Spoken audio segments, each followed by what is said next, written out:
Saudara, mari kita berdoa sekali lagi sebelum kita merenungkan firman Tuhan. Kami sangat bersyukur dan berterima kasih ya Tuhan untuk Natal. Kami sangat bersyukur dan berterima kasih Natal mengingatkan kami kembali ya Tuhan betapa besar kasih-Mu kepada kami. Dan Tuhan, malam ini kami sama-sama ya Tuhan mengingat, kami merayakan dan kami bersyukur kepadamu. Sebentar ya Tuhan, kami ingin membaca sebagian dari firman-Mu, merenungkannya. Kami mohon berkat-Mu bagi setiap kami. Apapun keadaan kami, Tuhan Engkau yang tahu kondisi kami masing-masing, biarlah Engkau yang bicara kepada kami. Di dalam nama Tuhan Yesus kami berdoa. Amin. Saudara, mari kita membuka satu bagian Alkitab dari Yohanes pasal yang ketiga. Saudara, hari ini tanggal 24 Desember, malam Natal. Saya berharap hati kita semua penuh dengan syukur, kita mengingat kebaikan Tuhan di momen Natal ini.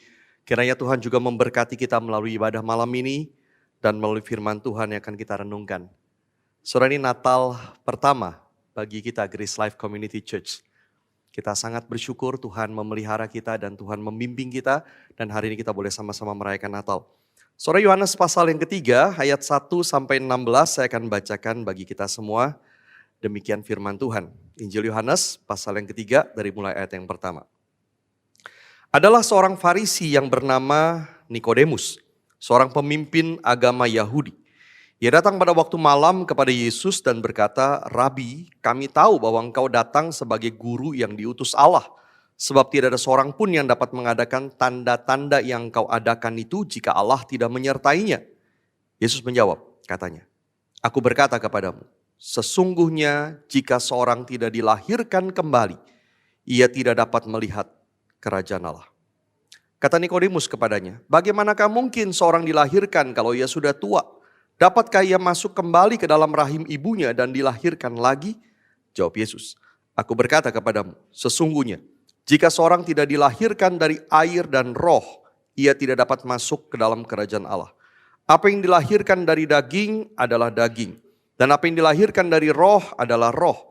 Janganlah engkau heran karena aku berkata kepadamu, kamu harus dilahirkan kembali. Angin bertiup kemana ia mau, dan kau mendengar bunyinya, tetapi engkau tidak tahu dari mana ia datang atau kemana ia pergi. Demikianlah halnya dengan tiap-tiap orang yang lahir dari roh." Nikodemus menjawab, katanya, "Bagaimanakah mungkin hal itu terjadi?" Jawab Yesus, "Engkau adalah pengajar Israel, dan engkau tidak mengerti hal-hal itu?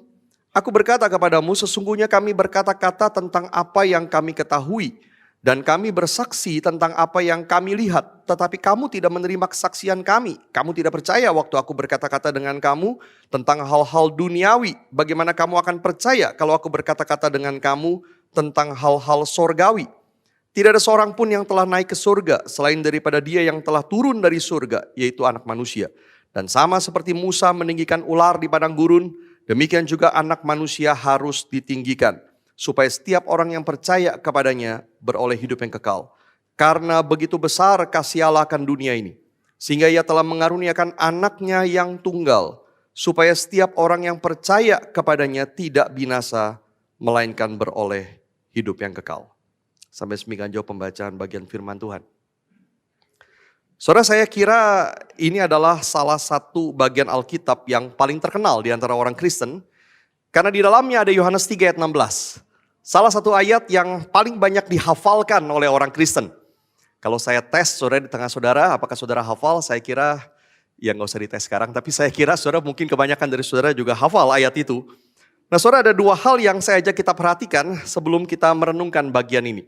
Saudara, ini bagian yang sangat familiar, saudara mungkin berkali-kali mendengar ini dikhotbahkan, saya juga pernah berkhotbah dari bagian ini. Tapi biarlah saudara bagian ini kembali menjadi perenungan kita di malam Natal ini. Saudara, ada dua hal yang saya ajak kita perhatikan di dalam bagian ini. Yang pertama, saudara, seluruh bagian ini adalah percakapan antara Tuhan Yesus dengan Nikodemus. Saudara, seorang teman saya pernah mengadakan survei dan bertanya kepada beberapa orang Kristen, siapa yang mengucapkan kalimat Yohanes 3 ayat 16 dan diucapkan kepada siapa? Dan ternyata saudara dia menemukan banyak yang tidak bisa menjawab. Karena banyak orang Kristen tahu, hafal Yohanes 3 ayat 16, tapi tidak pernah memperhatikan konteksnya bahwa ayat itu diucapkan oleh Yesus kepada Nikodemus. Nah, saudara, siapakah Nikodemus? Saudara, Injil Yohanes mengatakan dia adalah seorang Farisi, sebuah kelompok orang Yahudi yang sangat ketat memegang Taurat. Dan dia juga disebut seorang pemimpin agama Yahudi. Artinya dia adalah anggota dari mahkamah agama Yahudi yang sangat tinggi. Dan satu tambahan informasi lagi, saudara, di ayat 10 Yesus menyebut dia sebagai pengajar Israel. Saudara, menarik karena di dalam bahasa asli ada kata the di depannya. The teacher of Israel. Dia bukan sekedar salah satu orang pengajar Israel, tetapi dia adalah sang pengajar Israel. Nah, saudara, istilah ini berarti dia adalah seorang pengajar yang sangat tinggi, dihormati, diakui oleh orang Yahudi. Ini orang yang sangat luar biasa, dihormati di dalam agama Yahudi. Yang kedua, saudara Yohanes juga menceritakan bahwa Nikodemus ini datang pada waktu malam kepada Yesus. Saudara, keterangan ini sangat menarik. Mengapa Nikodemus datang pada waktu malam dan Injil Yohanes sengaja menyebutkan hal itu pada waktu malam? Nah, saudara, sangat mungkin memang dia datang pada waktu malam supaya tidak ada orang yang tahu. Karena dia takut kepada orang Yahudi lain. Dia ingin diam-diam datang kepada Yesus, bertanya kepada Yesus, mengagumi Yesus tanpa diketahui orang lain. Tetapi saudara, Injil Yohanes adalah sebuah Injil yang penuh dengan gambaran kiasan. Dan salah satu yang banyak dipakai di dalam Injil Yohanes adalah terang dan gelap, siang dan malam. Dan Injil Yohanes memang beberapa kali sengaja menyebut malam untuk menggambarkan kegelapan rohani. Saudara, di bagian lain misalnya dikatakan akan datang malam di mana tidak seorang pun dapat bekerja. Di bagian lain saudara dia berkata, jikalau seorang berjalan pada malam hari, kakinya terantuk karena terang tidak ada di dalam dirinya. Saudara, dia menggunakan bahasa kiasan dan malam itu menggambarkan kegelapan rohani. Bahkan ketika dia menyebut malam yang betul-betul malam karena memang hari sudah malam, dia juga ingin menggambarkan kegelapan rohani yang melingkupi peristiwa itu. Saudara, misalnya di malam ketika Yesus duduk dengan murid-murid di perjamuan makan terakhir, Yesus berkata, seorang di antara kamu, murid-muridnya, akan menyerahkan aku. Lalu dia mengambil roti, dia memberikan kepada Yudas Iskariot, Yudas kerasukan iblis. Lalu kemudian Yesus berkata, apa yang hendak kau perbuat, perbuatlah segera. Yudas kemudian pergi dan Yohanes berkata, it was night. Hari waktu itu sudah malam. Betul sudah malam. Tapi ada malam yang sangat gelap meliputi peristiwa itu. Nah, saudara, maka sangat mungkin Injil Yohanes juga menggunakan simbol yang sama di sini. Hari memang sudah malam pada waktu Nikodemus datang kepada Yesus. Tetapi malam di dalam hati Nikodemus jauh lebih gelap dari yang dia sadari. Saudara, apa yang salah dengan Nikodemus? Kalau kita lihat sekilas, saudara, bukankah Nikodemus terlihat lumayan? Dia punya ketertarikan rohani, dia bahkan mau datang kepada Yesus, dia bicara dengan Yesus. Tetapi saudara, kesalahan Nikodemus yang pertama, dia tidak mengenal Yesus. Saudara, itu nampak dari sebutannya kepada Yesus. Nikodemus menyebut Yesus sebagai guru yang diutus Allah. Dia tidak berpikir bahwa Yesus adalah Mesias atau paling tidak seorang nabi. Dia hanya berpikir bahwa Yesus adalah guru yang diutus Allah. Dia tidak mengenal siapa Yesus. Ini kesalahan yang pertama. Yang kedua, saudara, kesalahan Nikodemus adalah dia tertarik kepada Yesus, tetapi dia sembunyikan itu. Dan ini bukan sekedar masalah dia tidak mau memberitahu orang lain tentang apa yang dia percaya. Tetapi saudara, dia tidak ingin hidupnya, karirnya, statusnya terganggu dengan imannya kepada Yesus. Saudara, saya tidak tahu apakah saudara pernah menonton atau saudara mengikuti The Chosen. Sebuah film seri yang sangat bagus sekali. Saudara, kalau belum nonton saya sangat rekomen nonton itu saudara ya. Film seri The Chosen sangat bagus menggambarkan tentang kisah-kisah di dalam Injil. Nah, saudara, ketika dia menceritakan Yohanes 3, film ini menggambarkan Nikodemus begitu tertarik dengan Yesus. Dia mendengar sesuatu yang tidak pernah dia dengar. Dia merasakan sesuatu yang tidak pernah dia rasakan. Ketika dia berhadapan dengan Yesus, dia bahkan berkata dia seperti berdiri di atas tanah yang kudus, on holy ground. Tetapi saudara, dia tidak pernah berani mengambil keputusan untuk mengikut Yesus. Dan saudara, ketika menonton film itu, adegan itu ditutup dengan Yesus kemudian berkata begini, so close, so close. Begitu dekat, sudah dekat. Satu langkah lagi. Tapi Nikodemus memilih menjauh dari Tuhan. Saudara, hari ini ada sangat banyak orang seperti ini. Mereka mungkin kagum dengan Yesus, tertarik kepada Yesus, tapi tidak pernah mengambil langkah untuk mengenal Dia dan percaya. Saudara, sekalipun saudara mungkin merasa sudah tahu siapa Yesus, saudara sudah pernah beberapa kali ke gereja atau mungkin sekian lama ke gereja, saudara mendengar khotbah, saudara membaca tentang Yesus, tetapi saudara mengenal adalah sebuah relasi. Maka saudara tidak bisa mengenal Yesus hanya dengan mendengar, membaca. Saudara harus mengalami Yesus dan berelasi dengan Dia. Tanpa itu tidak pernah ada pengenalan. Maka mungkinkah saudara kita juga so close yet so far. Begitu dekat tapi begitu jauh. Dan orang seperti ini, seperti Nikodemus, masih dilingkupi kegelapan. Malam masih berkuasa di dalam hatinya.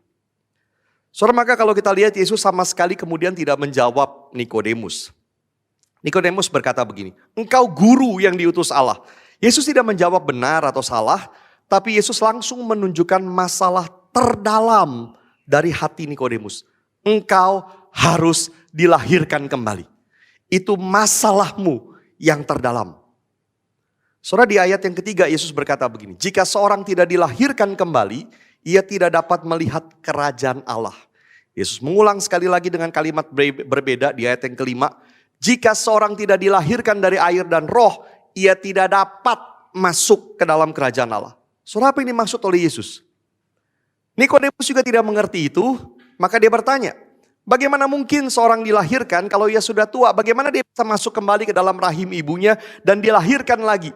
Tapi Yesus menjawab begini, engkau seorang pengajar Israel, engkau sang pengajar Israel, dan engkau tidak mengerti hal ini. Saudara, artinya bagi Yesus sebagai seorang yang belajar kitab suci orang Israel perjanjian lama, Nikodemus seharusnya mengerti. Karena ada petunjuk tentang itu di dalam kitab suci orang Israel, di dalam perjanjian lama kita. Dan kalau kita lihat saudara di dalam kitab Yehezkiel di perjanjian lama, ada yang memang bisa menolong kita mengerti maksud Yesus. Di sana Tuhan berkata begini, aku akan mencurahkan kepadamu air jernih yang akan mentahirkan kamu dari segala kenajisanmu, dari semua berhala-berhalamu. Rohku akan kuberikan diam di dalam batinmu dan aku akan membuat kamu hidup menurut segala ketetapanku. Saudara, Allah berkata di sana, Dia akan mencurahkan air yang jernih, tanda penyucian. Dan Dia mencurahkan rohnya kepada mereka. Mereka akan disucikan, diperbarui dari dalam, sehingga mereka taat kepada Tuhan. Dan setelah mengucapkan kalimat itu, di kitab Yehezkiel Tuhan kemudian memperlihatkan sebuah lembah yang sangat besar, penuh dengan tulang belulang yang amat kering. Dan ketika Tuhan memberikan rohnya, tulang-tulang itu hidup kembali, tumbuh daging, tumbuh urat, tumbuh kulit, dan ada nafas hidup lagi. Itulah dilahirkan kembali. Dilahirkan dari air dan roh. Saudara, bagi Tuhan, kondisi Nikodemus, bahkan kondisi semua manusia, adalah seperti tulang-tulang yang kering itu.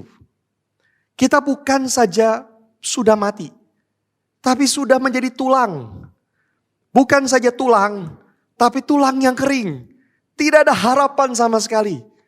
Tetapi ketika Tuhan mencurahkan roh dan air, menyucikan, menghidupkan, memperbarui, tulang-tulang itu lahir kembali dengan kuasa Tuhan. Saudara, maka lahir kembali bukanlah soal kelahiran secara fisik, tetapi sebuah pekerjaan Tuhan yang radikal di dalam diri kita. Sesuatu yang tidak bisa kita mengerti. Yesus berkata di ayat 8, sama seperti angin tidak bisa kita kontrol, tidak bisa kita mengerti. Dia bertiup kemana dia mau, tetapi ketika Tuhan beranugerah, orang menerimanya, tidak mungkin tidak berubah. Saudara, kita semua punya akte lahir. Saya kira begitu, mestinya.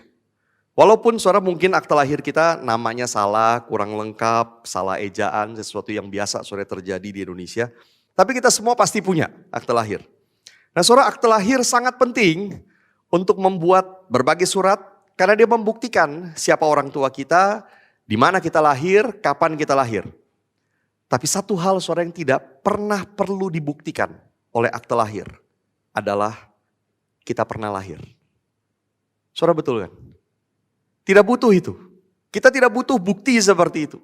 Orang yang melihat kita tidak butuh bukti bahwa kita pernah lahir. Tapi yang paling penting adalah sekarang kita hidup, kita bernafas, kita sehat, dan itu buktinya kita pernah lahir. Saudara, maka waktu Yesus bicara kepada Nikodemus tentang lahir kembali, ada dua hal yang penting. Yang pertama, apakah kita sudah lahir kembali? Kalau belum, maka kondisi kita masih seperti tulang-tulang yang kering.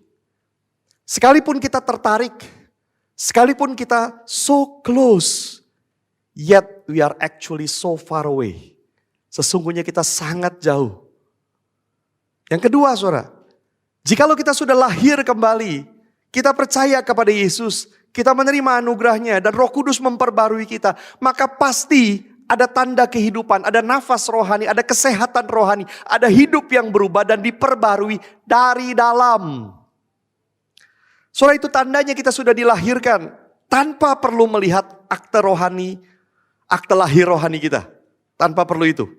Orang akan tahu kita punya hidup rohani. Tapi kalau tidak ada tanda-tanda itu, saudara, mungkinkah sebetulnya malam masih menguasai kita? Dan saya harus katakan, saudara, ada banyak orang yang sekian tahun ke gereja harus bertanya kembali, sudahkah saya dilahirkan kembali? Sudahkah saudara dilahirkan kembali? Saudara, Yesus kemudian menutup bagian ini dengan 3 hal, saudara. Yang pertama, ayat 11 sampai 13.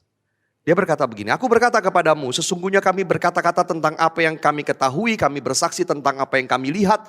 Kamu tidak menerima kesaksian kami, kamu tidak percaya waktu aku berkata-kata dengan kamu tentang hal duniawi. Bagaimana kamu akan percaya kalau aku berkata-kata dengan kamu tentang hal-hal sorgawi? Tidak ada yang telah naik ke sorga selain daripada dia yang telah turun dari sorga, yaitu Anak Manusia. Saudara, Yesus berkata tidak ada seorang pun yang telah naik ke sorga selain daripada dia yang telah turun dari sorga. Kalimat ini, saudara, berarti tidak ada orang yang pernah di sorga dengan cara yang sama seperti Yesus. Maka tidak ada yang bisa seperti Yesus turun dari sorga dan bicara hal-hal sorgawi seperti Yesus. Yesus adalah tangga yang menghubungkan antara sorga dengan bumi. Saudara, banyak orang berpikir dirinya adalah yang paling tahu mengenai kebenaran. Dan dia yang memutuskan mana yang mau dia percaya dan mana yang tidak. Tapi Yesus berkata, engkau tidak akan pernah bisa mengerti mengenai hal ini. Engkau tidak mungkin bisa mengerti jika engkau tidak membuka diri kepada Yesus. Karena satu-satunya cara bagi kita yang ada di bumi ini untuk tahu tentang surga adalah melalui Yesus. Dan Yesus berkata, kalau aku bicara hal duniawi saja kamu tidak percaya, apalagi aku bicara hal surgawi. Saudara, apa maksudnya? Ada yang menduga, saudara, yang dimaksud hal sorgawi adalah kelahiran kembali. Tapi kalau begitu, lalu apa yang dimaksud dengan hal duniawi? Tidak mungkin, saudara, soal angin bertiup begitu ya, karena semua orang percaya itu. Maka saya setuju dengan seorang penafsir yang mengatakan begini, hal duniawi yang Yesus maksudkan adalah kelahiran kembali. Masalah dilahirkan dari air dan roh adalah sesuatu yang terjadi di dunia. Sesuatu yang bisa kamu lihat buktinya pada orang-orang yang percaya. Sesuatu yang bisa kamu alami sendiri di dalam dunia ini. Tapi kalau kamu tidak percaya itu, kalau kamu tidak mengalami itu, kamu tidak akan pernah mengerti hal-hal sorgawi. Kamu tidak akan pernah mengerti tentang janji kemuliaan di depan sana. Tentang hidup bersama dengan Tuhan selama-lamanya. Tentang langit dan bumi yang baru yang Tuhan janjikan. Tentang sorga, kamu tidak akan pernah mengerti. Karena kamu tidak akan pernah mendapatkannya. Jika kamu tidak dilahirkan kembali. Ini yang pertama. Yang kedua, saudara. Ayat 14 sampai 15. Yesus berkata, dan sama seperti Musa meninggikan ular di padang gurun, demikian juga Anak Manusia harus ditinggikan. Supaya setiap orang yang percaya kepadanya beroleh hidup yang kekal. Saudara, Yesus mengingatkan Nikodemus akan peristiwa yang dialami orang Israel di padang gurun. Yang dicatat di dalam kitab Bilangan. Waktu itu saudara, orang Israel terus-menerus melawan Tuhan di padang gurun. Maka Tuhan kemudian menghukum mereka dengan mengirim ular ke tengah-tengah perkemahan orang Israel. Dan banyak dari mereka yang kemudian mati. Tetapi kemudian mereka memohon ampun kepada Tuhan. Maka Tuhan menyuruh Musa membuat ular dari tembaga, dan di tengah-tengah bangsa Israel yang sedang binasa karena digigit ular itu, Musa menempatkan ular tembaga itu tinggi pada sebuah tiang. Dan setiap orang yang sedang binasa, separah apapun kondisinya, jika dia menyambut undangan Tuhan, memandang ular tembaga itu, dia akan selamat dan beroleh kehidupan. Demikianlah kata Yesus, anak manusia, yaitu dirinya, harus ditinggikan, digantung di atas salib, supaya setiap orang yang melihat, percaya kepadanya, dan beroleh hidup yang kekal. Saudara, dengan kiasan yang sama, bukankah manusia hari ini juga sedang binasa karena dosa? Maka Yesus digantung di atas kayu salib, tinggi. Dan peristiwa ini akan terus diberitakan ke seluruh dunia, agar semua orang yang sedang binasa bisa melihat Yesus, percaya kepadanya, dan tidak binasa, melainkan beroleh hidup yang kekal. Oh saudara, ini undangan yang sangat powerful sekali. Seperti dulu Tuhan mengundang orang Israel untuk memandang kepada ular tembaga di atas tiang itu dan mendapatkan kehidupan. Demikianlah Yesus mengundang kita, pandang dirinya, digantung di atas kayu salib. Dan barang siapa yang menyambut undangan itu, memandang dia, percaya dan berharap kepadanya, mereka dilahirkan kembali dan beroleh hidup yang kekal. Maka yang ketiga, surah ayat 16, Yesus menyimpulkan, karena begitu besar kasih Allah akan dunia ini, sehingga ia mengaruniakan anaknya yang tunggal untuk digantung di atas kayu salib, untuk ditinggikan, supaya setiap orang yang menyambut undangan Allah, memandang, percaya, tidak binasa, melainkan beroleh hidup yang kekal. Surah Allah begitu mengasihi dunia ini. Kalau yang paling kita butuhkan adalah uang, dia akan berikan uang dan selesai. Kalau yang paling kita butuhkan adalah kehormatan, dia berikan jabatan kepada kita dan selesai. Kalau yang paling kita butuhkan adalah kesembuhan, dia akan berikan pembuat mujizat dan selesai. Tapi karena yang paling kita butuhkan adalah juru selamat dari dosa dan kebinasaan, dia berikan Yesus untuk mati menggantikan kita. Jesus was given for you. Surah itulah tangga yang menghubungkan sorga dan bumi. Itulah jalan kita kepada hidup yang kekal. Dan dia berikan itu cuma-cuma bagi mereka yang percaya kepadanya. Maka pertanyaan terpenting saudara bagi kita, bukan sudahkah saudara jadi orang Kristen? Sudahkah saudara dibaptis? Sudahkah saudara pelayanan? Bukan. Tapi sudahkah saudara menerima curahan Roh Kudus dan air penyucian Tuhan? Diubah dari dalam, dibersihkan. Sudahkah kita dilahirkan kembali? Saudara, Nikodemus akan muncul lagi di dalam Injil Yohanes 2 kali namanya. Yang pertama, saudara, dia akan muncul lagi, namanya disebut di tengah-tengah perdebatan sengit di antara para pemimpin agama. Dia mencoba membela Yesus waktu itu. Artinya, saudara, dia masih diam-diam mengagumi Yesus. Ketika para pemimpin agama ingin menangkap Yesus, Nikodemus mencoba membela, tetapi hanya itu. Dan ketika mereka marah, dia tidak berani lagi berkata-kata. Dia kembali diam. Dan nama Nikodemus muncul lagi terakhir kalinya ketika Yesus sudah mati di salib. Bersama dengan Yusuf dari Arimatea, dia kemudian mengambil mayat Yesus, membungkus dengan kain, membubuhi rempah-rempah untuk menguburkan mayat Yesus. Saudara, banyak orang bertanya, apakah itu berarti akhirnya Nikodemus memandang Yesus yang ditinggikan di atas salib dan percaya? Apakah itu berarti akhirnya Nikodemus keluar dari kegelapan dan mendapatkan terang itu? Tidak ada yang tahu. Tetapi yang sangat menarik, saudara, Yohanes adalah satu-satunya penulis Injil yang bercerita tentang Nikodemus. Dan bukan satu kali, tetapi 3 kali dia menyebut cerita tentang Nikodemus. Kenapa, saudara? Saya kira Karena Nikodemus sangat persis melambangkan banyak kehidupan dari kita manusia. Ketika kita berada dalam kegelapan, mungkin kita tertarik kepada Yesus. Mungkin kita melihat ada banyak hal yang baik di dalam kekristenan. Mungkin kita bahkan sudah menikmati berbagai ibadah di dalam gereja. Ada persekutuan, ada kasih, ada keindahan ibadah, ada perasaan damai, ada kegiatan pelayanan. Mungkin kita sudah menikmati itu. Tetapi di dalam hati kita tetap sulit untuk percaya sepenuhnya. Kita sulit membuka hati sepenuhnya dan berkata, Tuhan, aku percaya. Kadang kita mungkin maju, tapi mundur lagi. Dan akhirnya kita lupa bahwa kita sebetulnya belum pernah melangkah kepada terang itu.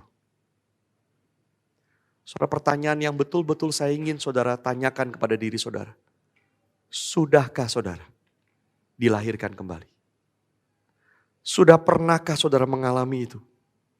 Atau mungkin saudara kita pernah berada di dalam terang. Kita mungkin memang sudah pernah datang kepada Yesus. Kita sudah dilahirkan kembali. Tetapi tarikan kegelapan begitu kuat. Sangat sulit untuk kita sepenuhnya mencintai Yesus sebagai Tuhan. Dan seringkali kita kembali lagi. Hidup seperti berada di dalam kegelapan itu. Maka itulah Nikodemus. Dan itulah kita. Saudara, tiap tahun orang Kristen merayakan Natal. Dan tiap tahun juga saudara kita melihat berbagai kemeriahan menyambut Natal. Walaupun saudara seringkali kita diingatkan bahwa Natal tidak lebih besar daripada Jumat Agung dan Paskah. Tetapi kenyataannya saudara, Natal selalu lebih meriah. Begitu saudara biasanya. Mungkin saudara karena banyak orang mengaitkan Natal dengan suasana hangat, penuh kasih sayang, liburan, dekorasi, bahkan diskon di mana-mana begitu. Nah, semua orang senang dengan hal seperti itu, maka tidak heran Natal jadi favorit. Tetapi Natal sebetulnya tidak pernah bisa dilepaskan dari Jumat Agung. Bukan karena urutannya begitu. Yesus lahir dulu kemudian dia mati. Bukan karena itu, tetapi karena Yesus lahir memang dengan satu tujuan utama, yaitu mati di atas kayu salib. He was born to be crucified. Dia memang lahir untuk disalib. Dan Yesus tidak mati disalib karena dia lemah. Yesus tidak mati disalib karena dia berdosa. Tapi Yesus mati disalib karena Allah mengaruniakan dia. Memberikan dia. Mulai dari kelahirannya waktu Natal. Agar setiap kita yang percaya tidak binasa. Tetapi beroleh hidup yang kekal. Maka Natal mengingatkan kita kembali akan kasih yang besar itu. Yesus diberikan untuk kita. Sudahkah kita menerimanya? Jika belum, kapan saudara mau mengambil keputusan itu? Bagaimana mungkin engkau menunda menerima kehidupan? Jikalau saudara berkata sudah, saya ingin kembali kepada apa yang saya sampaikan di awal tadi. Kita tidak butuh akte lahir untuk membuktikan kita pernah lahir. Tapi yang paling penting adalah apakah sekarang ini ada tanda kehidupan, tanda keselamatan, tanda hidup yang sudah dilahirkan kembali. Atau tidak ada. Saudara, Yesus datang di hari Natal untuk memberikan dirinya. Maukah kita datang kepada Yesus? Bertobat. Percaya kepada Yesus. Lahir kembali. Dan kemudian terus dibersihkan oleh Roh Kudus. Mari kita tundukkan kepala.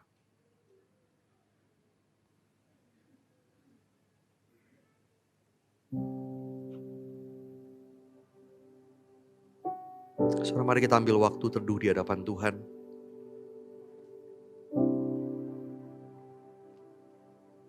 Setiap kita, tanpa kecuali, kita hidup di dalam kegelapan. Kita pernah di dalam gelap. Atau mungkin masih sampai hari ini di dalam gelap. Yesus datang untuk kita. Yesus diberikan untuk kita. Sampai kapan kita mau datang kepadanya dan menerima undangannya? Dilahirkan kembali. Sampai kapan kita mau menolak kehidupan yang Dia tawarkan kepada kita? Kalau kita berkata kita sudah pernah datang, kita sudah pernah percaya, kita orang Kristen, kita sekian lama mengikuti Yesus. Tapi mungkinkah kita terus-menerus kembali lagi ke dalam gelap? Terang kita meredup. Kita pernah lahir kembali tapi seperti tidak ada tanda kita hidup. Maukah kita datang lagi kepada Tuhan? Memohon lagi kepadanya. Memohon kehidupan yang pernah Dia berikan itu. Memenuhi lagi hidup kita.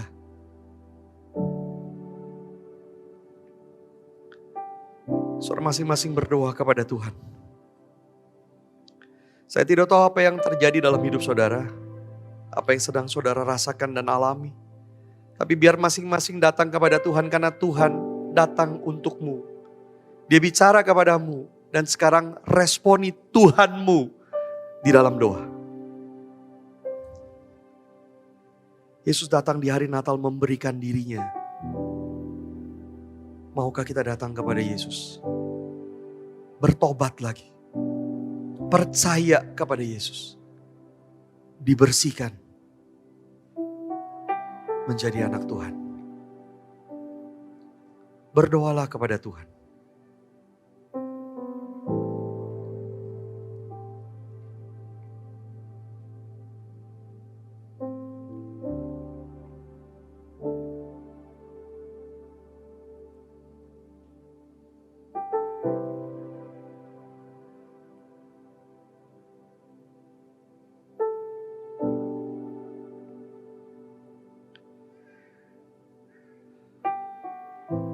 Ya Tuhan, inilah kami ya Tuhan. Engkau tahu setiap kami yang ada dalam ruangan ini. Engkau tahu nama kami. Engkau tahu hidup kami. Engkau tahu kondisi kami hari ini. Engkau tahu masa lalu kami, masa kini dan bahkan masa depan kami. Dan kami percaya ya Tuhan, Engkau mengasihi kami. Tuhan tolong kami. Tolong kami ya Tuhan untuk menyambut undangan-Mu.